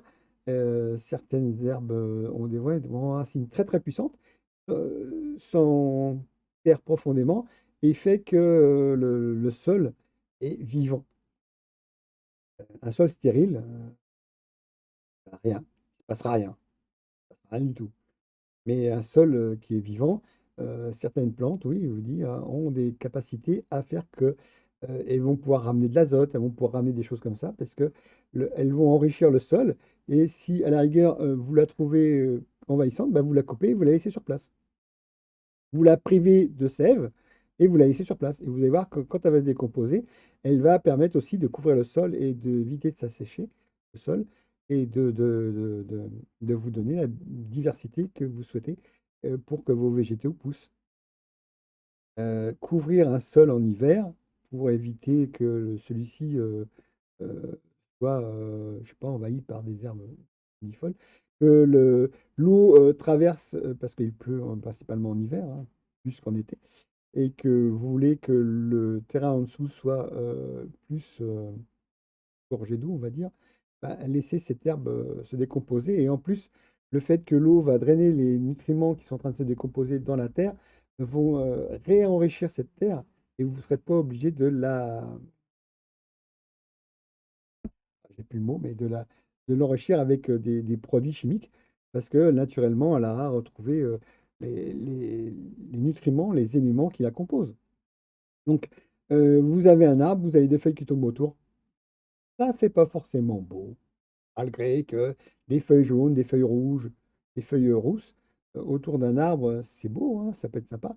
Ça se décompose, vous verrez à l'été, il n'y aura pratiquement plus rien et ça fait de l'humus qui enrichira l'arbre. Fait qu'il y aura peut-être des bactéries, des champignons, des choses comme ça qui pousseront, qui peuvent être comestibles. Parce que le mycélium, lui, à l'origine, c'est un organisme qui se développe.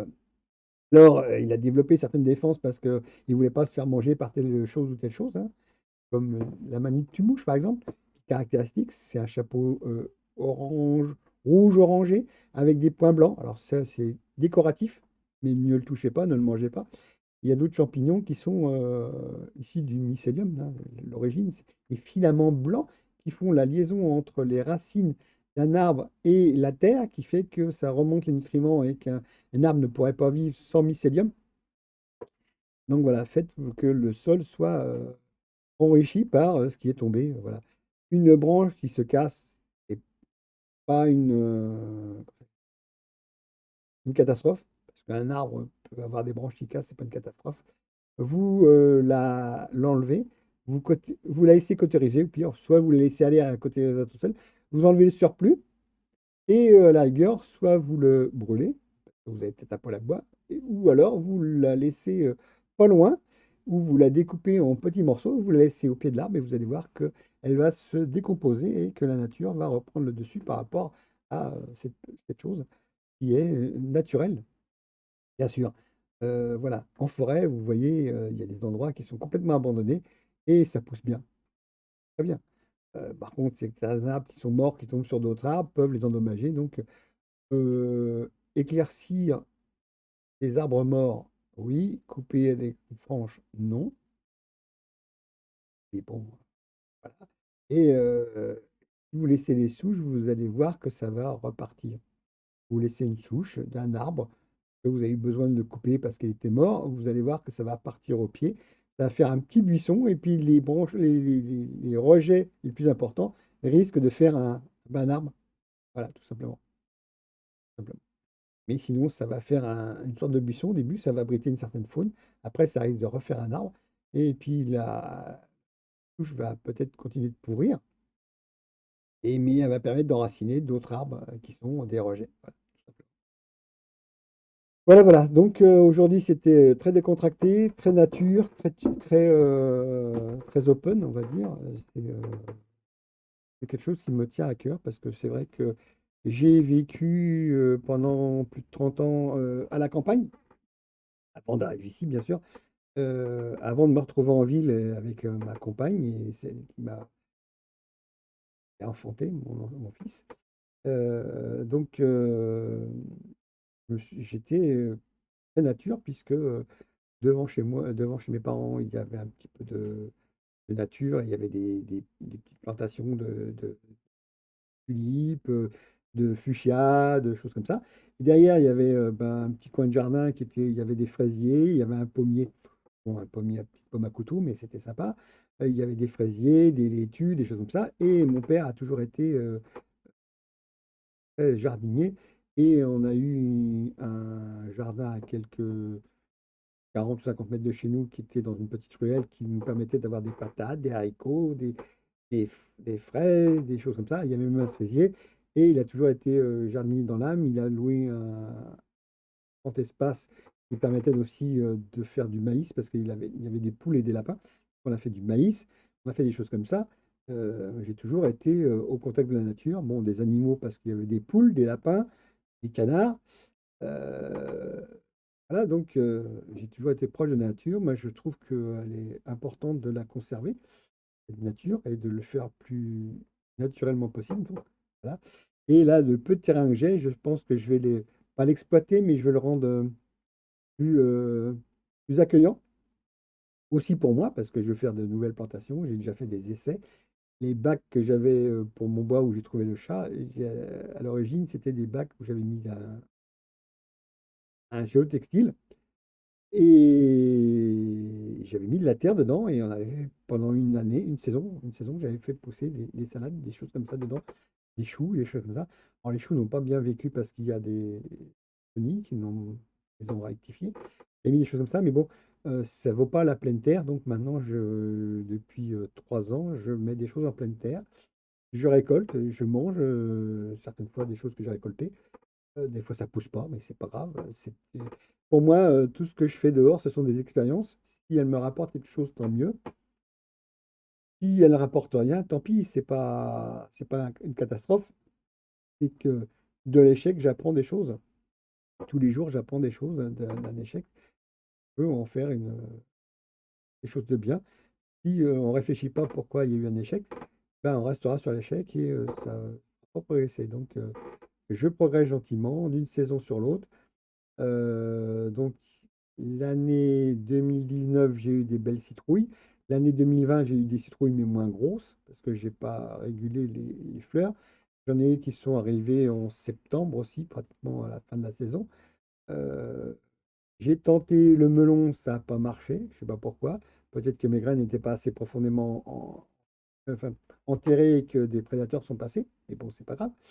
J'avais tenté des patates. La première fois que j'avais tenté des patates, c'est que je commençais à en tirer mes déchets directement plutôt que les composter. Et puis des patates étaient poussées spontanément parce que voilà. Tous les ans, j'achète bah, des filets de patates pour me nourrir et malgré qu'elles soient normalement stériles, ces patates, eh ben, elles font des jolis germes. Donc je prends ces patates-là, c'était dans le commerce que je mets. J'achète pas de plan, hein, j'achète aucun plan. Je récolte en fonction des légumes que j'achète dans le commerce. Alors, on me dit des fois c'est stérile, des fois ceci, des fois cela. Je vais tenter l'expérience de prendre des pommes et de prendre mes pépins et de les mettre en terre pour voir ce que ça donne. Si j'ai un petit pommier ou deux petits pommiers qui poussent, ben, je serai content, quoi. Euh, je vais tenter aussi peut-être des pépins de mandarine ou de clémentine, si j'en ai suffisamment. Je vais refaire du tournesol. J'en avais fait un, ça fait une petite fleur qui m'a donné de 3 4 graines. Je me suis retrouvé avec une cinquantaine, une centaine de graines. Donc si tous les ans j'ai des fleurs qui me donnent 100 graines, c'est bien. J'en laisserai peut-être pousser euh, pour les oiseaux. Euh, et j'en garderai aussi. J'exploiterai ça parce que je suis exposé plein sud, donc, et puis pas loin d'un mur, ça sera posé. Donc la chaleur va faire en sorte que les graines vont bien pousser. Je vais essayer d'exploiter peut-être un peu plus des patates cette année et je vais tenter de diversifier les plants que je vais faire. Ah oui, la première année, j'avais fait des tomates. Alors, des tomates cerises qui avaient bien poussé, des tomates normales qui avaient bien poussé, des cœurs de bœuf, je crois. J'ai essayé de retenter ça saison prochaine. Bon, je ne sais pas quand est-ce que je vais planter parce que de temps en temps, ça peut être très froid. Donc, je ne sais pas quand est-ce que je vais planter ça, même si c'est plus tard dans la saison, avril ou mai, je ne sais pas, on verra. Et je tenterai ça et je verrai si ce que ça donne, quoi. Et je laisserai aussi la végétation dite envahissante pousser pour continuer à retenir l'humidité dans ce sol. Car- Alors, j'ai un espace qui est avec une bordure. Et de l'autre côté de cette bordure, il y a de l'accumulation de terre qui se fait. Tous les ans, je récupère cette terre et elle est très noire. En un an, j'arrive à récupérer quelques kilos de terre noire, 10 et 15 kilos de cette terre noire, où l'herbe est mise à pousser. Et donc, voilà. J'ai aussi pas mal de cendres, puisque quoi, je brûle, bah, il fait de la cendre, hein. Donc, j'ai un tas de cendres qui a déjà au moins 3 ans et qui est posé sur une partie de terre et il y a quand même une décomposition. Et cette cendre, maintenant mélangée à la terre, devient marron. Donc je vais m'en servir aussi pour mettre sur l'espace que je vais cultiver en plus cette année. J'ai, je sais pas, 15 mètres carrés à cultiver l'année prochaine, enfin cette année, je veux dire cette saison-là. Donc je vais tenter voir ça si quelque chose va bien. J'ai des réaménagements à faire. J'avais commencé à vouloir casser le bitume que j'ai réussi à casser, mais il y a beaucoup de pierres en dessous, donc je vais voir si je vais enlever cette terre, enfin, cette pierre, les mettre dans un coin et voir si la terre en dessous est bonne ou pas, et peut-être étaler ben, de la terre que je trouverai, je ne sais où, 1 ou 2 mètres cubes de terre que je vais trouver par les voisins ou par le force de faire du compost, et je vais voir si ça pousse dans cet endroit-là et favoriser peut-être des herbes aromatiques, des choses comme ça. Je pense être encore là un certain temps. Ça fait déjà 11 ans et demi que je suis là. En septembre, ça fera ouais, un peu moins de 11 et demi. En septembre, ça fera 12 ans de présence. Donc, bah, je continue d'expérimenter. J'ai commencé très tard parce que depuis le début, j'aurais pu essayer, hein, mais je n'avais pas eu le déclic. Maintenant, j'ai eu le déclic parce que j'ai eu une compagne qui m'a dit, voilà, j'aimerais bien qu'on fasse pousser des petites choses. Et c'est il y a 5 ans maintenant. Il dit, OK, on fait l'expérience. Donc, on l'a fait dans des bacs en bois. Maintenant, ces bacs-là me servent à entreposer les morceaux que je coupe, les morceaux d'un mètre que je reçois et que je coupe en 50 centimètres quand j'en ai un surplus. Et je pense que je vais les réutiliser pour autre chose et les délocaliser d'où ils sont. Et donc, ils ont tenu le coup quand même, hein. Les vis inox ont bien tenu le coup. Les morceaux de bois ont bien vieilli, hein. C'était de la planche de coffrage, hein, de 40 millimètres d'épaisseur sur 200 de large et 4 mètres de long. Voilà. 1 mm de large sur 4 mètres de long. 10 millimètres. Voilà. par le millimètre. Donc voilà, donc je vais peut-être les réemployer à une autre fonction et les délocaliser pour récupérer la partie de béton qui est en dessous pour pouvoir poser mes palettes pour mettre mon bois de chauffage et récupérer la parcelle de terre où actuellement mon bois de chauffage est entreposé sur ces mêmes palettes. Donc, et étaler aussi ce tas de cendres qui est. Merci pour votre visite, hein. Vous êtes passé en furtif apparemment sans. Mon discours n'était peut-être pas intéressant, mais c'est pas grave. Je vous ai vu passer. Tant mieux si vous souhaitez rester, tant pis. Enfin, tant mieux pour moi, tant pis si vous êtes parti, que mon discours ne vous plaisait pas. Mais donc, je disais donc que je vais réorganiser le peu d'espace que j'ai à l'extérieur. Une cinquantaine de mètres, mais il faut que je mette ma voiture, il faut que j'entrepose deux, trois petites choses. J'ai des voisins sympathiques qui m'ont donné leurs branches. Donc, je me sers de ces parties-là pour en faire une partie en compost, une partie en brûlis, en brûlis, pour démarrer le feu. Et donc, j'ai quand même une surface à récupérer pour voilà, ce printemps. J'espère qu'en mars, j'aurai bien débarrassé tout ça, parce que la saison de chauffe a commencé il y a quoi, un bon mois. Ah ouais, j'ai commencé à chauffer régulièrement. Là, j'ai actuellement une température stabilisée de... Ah, je suis monté jusqu'à 21 degrés. Ouais, pourquoi pas. Mais bon, c'est un endroit seulement où il y a la sonde, 21 degrés. Elle est entre l'ordinateur et mon écran, mais je n'ai pas constaté qu'il y avait de, de source chaude qui venait perturber la mesure. Donc voilà, j'ai pas mal une température. Avant, elle était dans un endroit où, en haut, quelques 50 centimètres du plafond, et derrière moi, donc le temps que la chaleur arrive jusque-là, ça mettait un certain temps. Maintenant, apparemment, c'est plus. Comment ça s'appelle c'est plus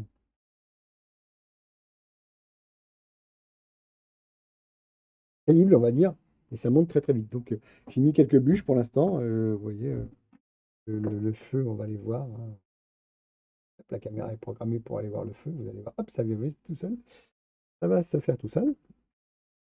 Donc là, voilà. Alors, vous croyez qu'il y a beaucoup de flammes? Non, c'est le fait que la caméra a des LED infrarouges. Et l'objectif, lui, ben, voit beaucoup plus d'infrarouges que moi, je n'en vois réellement. Donc, ce que l'objectif voit, c'est pas la réalité. On voit bien les sauts de flammes, hein, les sauts de chaleur qui se font. Mais si on mettait une caméra classique, sans ces LED infrarouges, on verrait des petites flammes de quelques 10 centimètres de haut, hein. C'est pas le.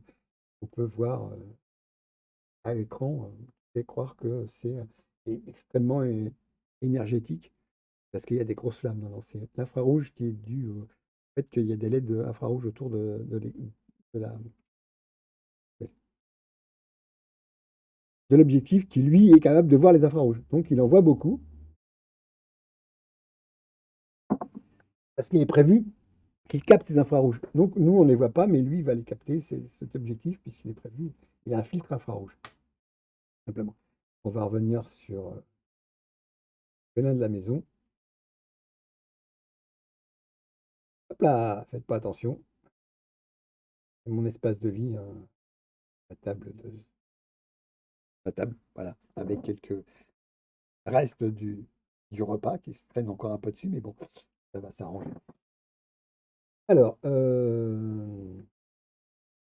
j'espère que ben, tout ce que j'ai pu vous dire était intéressant. C'était vraiment décontracté. Je commence à maîtriser de mieux en mieux la partie. Ouais, ouais, vue lumière, c'est pas extraordinaire. Je commence à maîtriser de plus en plus la partie vocale. Je me sens de plus en plus à l'aise. Et donc, bah, je vais vous laisser là pour le week-end, hein, parce que vendredi, samedi, dimanche, je ne stream pas. Pour l'instant, c'est pas prévu parce que j'ai pas du temps, même si j'ai beaucoup de temps, je me réserve un peu de moments à moi, donc, hein, tout simplement. Euh, donc, voilà. Sachant que lundi, on reprend avec le jeu, probablement Diablo 3. Alors, si jamais dans sur votre ordinateur, vous avez Diablo 3 et que vous souhaitez jouer avec moi, c'est simple, il suffira de vous manifester dans le chat. Je le verrai et on ouvrira le Discord. Et si vous voulez parler, on fera du Discord. Si vous voulez jouer seulement, je vous donnerai la possibilité de vous inviter, parce que c'est moi qui vous inviterai dans la partie Diablo 3, hein. J'ai plusieurs personnages, donc un qui est actuellement en train de monter, niveau 27 ou 28 ou un truc comme ça. J'en ai un qui est très capé, qui doit être à 70, le niveau le plus fort. J'en ai un autre qui est moyen, je pense. Et si on fait une nouvelle partie, par exemple, et que vous venez régulièrement, je me servirai avec vous seulement du personnage qu'on aura créé ensemble. On partira du niveau 1, tous les deux, tous les trois, tous les quatre, enfin, tous les participants de cette partie-là, qui veulent revenir souvent. Je garderai ce personnage uniquement pour jouer avec vous. Et on le montrera ensemble et vous montrez votre personnage aussi avec moi. Donc on soit 2, 3, 4, 5, plus on est de fous, plus on s'amuse.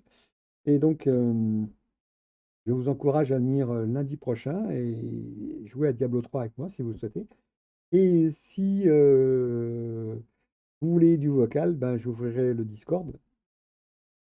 Enfin, je Discord parce que c'est non.